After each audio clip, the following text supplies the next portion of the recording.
Uninformed immigrants are at a huge disadvantage in court, in financial and legal matters, and also sometimes in life.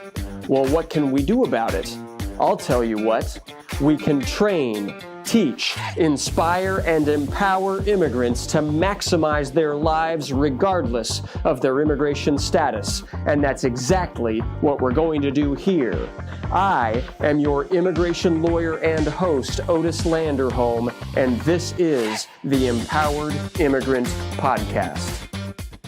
All right, our topic for today is my family members detained by ICE or detained by immigration. What can I do? How can I help them? And there's news about this, all right? The big news is, you've probably seen it in the news, is that the Remain in Mexico program that was started under the Trump administration, the Remain in Mexico program is ending. Okay, should I say that again? The Remain in Mexico program is ending, everybody. Like, we should clap and celebrate and jump up and down that the Remain in Mexico program is ending, so that immigrants who are arriving to the United States don't have to remain in Mexico to file their case. Got it? That is big news. That is important to be aware of, okay? But they don't have to remain in Mexico, so how are they going to be processed? Where are they going to have to wait then?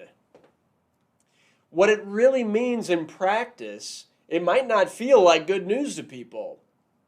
What it really means in practice is that people who are arriving through Mexico to the U.S. border and asking for protection, asking for asylum, asking to stay in the United States, and turning themselves in at the border, many more of those people are going to be detained. They're going to be put into a detention facility, like a jail, all right? And so that's why this topic, how do you help a family member who's detained, is important right now. Because as this program, the Remain in Mexico program, is ending, more and more immigrants are going to be detained. And you got to be aware of it, because detention is not fun. So often the first question that somebody calls our office asking is, hey, my family member just crossed the border, they're detained, I don't know where they are, and I don't know how to help them. So then we go through this, right? And we can figure out where they are, and we can figure out how to help them. So here's the thing to know. If a person arrives at the border without documents, all right, sometimes Border Patrol will just send them back, right? Catch and release. No formal process. Won't actually process a deportation order against them. And they'll just say, yo, get out of here, and that'll be it. More and more, though, Border Patrol actually puts people into what they call an expedited removal process, meaning giving them a deportation order, okay?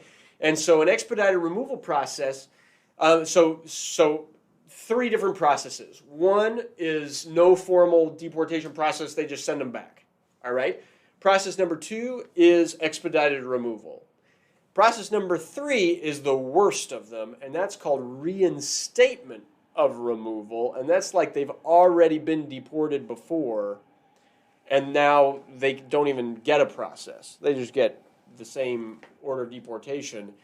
Or in some instances, even worse, they get passed to criminal authorities to get charged and prosecuted for unlawful reentry.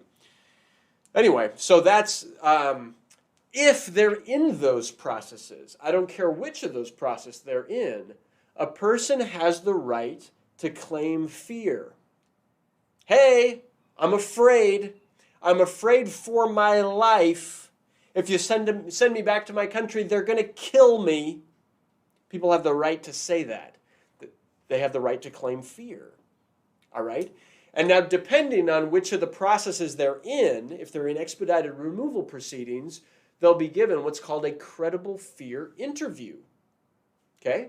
And they can then be allowed to say their story, meet with an asylum officer who's theoretically trained in this stuff, tell their story of why they are afraid and see if their claim for asylum is quote-unquote credible.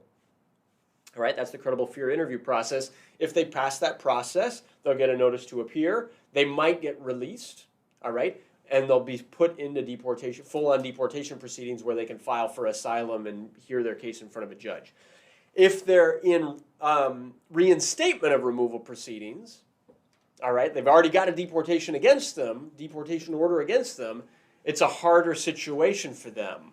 And they need to go to what's called a reasonable fear interview. They can still say they're afraid for their life, but there's no asylum in that context. It's withholding only proceedings if they win. So they're applying for what they call withholding of removal. And so much fewer benefits come with withholding. So anyway, you got to know, you got to kind of understand their process, and then it helps to then know what's their option to get released and what's their option for asylum or withholding or relief under the Convention Against Torture. All right, if they fail those interviews, the credible fear interview or the reasonable fear interview, if they fail the interview, they'll be deported. Okay, and they'll have a deportation order against them. They call it a expedited removal order or just a reinstated removal. But if they pass the interview, they'll be allowed to submit their full asylum application or withholding of removal application. Okay? So at that point then, if they're like detained, if they're given a credible fear interview, at that point, they will be assigned to an ICE officer. They'll be detained. They'll often be transferred to some ICE detention facility, maybe in Arizona, Texas, New Mexico, some in California, Southern California, you know. At that point, it's time to get a lawyer. Okay, you're going to want a lawyer, you know. One, to help prepare your loved one for their interview, whatever interview it is, and represent them at that interview. But two, to start contacting ICE to request that person to be released. All right? Hey, has bond been set? Hey, could we get this person released on parole so there is no bond? Hey, could we, pay a bond, get them released? And if they say no, then let's fight about it. And we fight, request a bond hearing in court. Okay? That's basically how it works. Okay?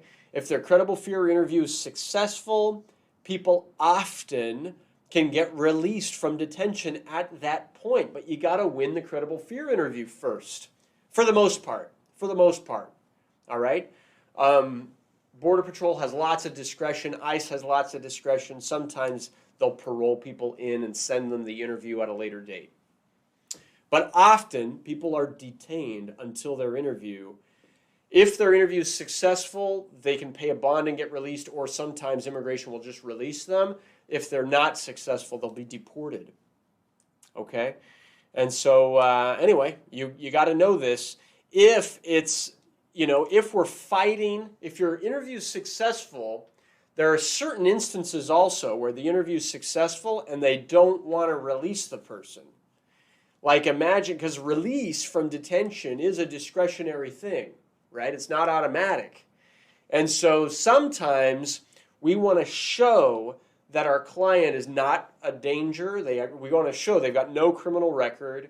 We want to show they've got they're a contributing member to society. They've got a place where they're going to stay. They're not a flight risk, right? Sometimes we want to show as much as possible to allow ICE to feel comfortable to release the person, right? And then, if they don't, we fight in front of a judge. That's basically it, all right? That's basically it. That's basically everything that I wanted to cover today. So it's happening more and more. The Remain in Mexico program is ending. And what that means in practice is that immigrants who are arriving are going to be detained more as they submit their request for asylum or for protection in the United States. Asylum is not easy. It's an uphill battle, and you're going to want legal help as you go through that process. If my office can help you, hey, we'd love to help you. And if my office isn't the best fit for you for whatever reason, hey, still do get help. All right? Still do get help. I really want everybody to, it's not a time to try to, don't try to file asylum by yourself. Don't. All right? This is your life we're talking about. Okay? Get professional help. It will increase your chances of winning. All right? You want to win this case. Thank you all so much. That's it for today. My name's Otis Landerholm, Landerholm Immigration, A.P.C, where we fight for your American dream, and I'll see you on the next episode of Deportation Defense Live. Thanks a lot.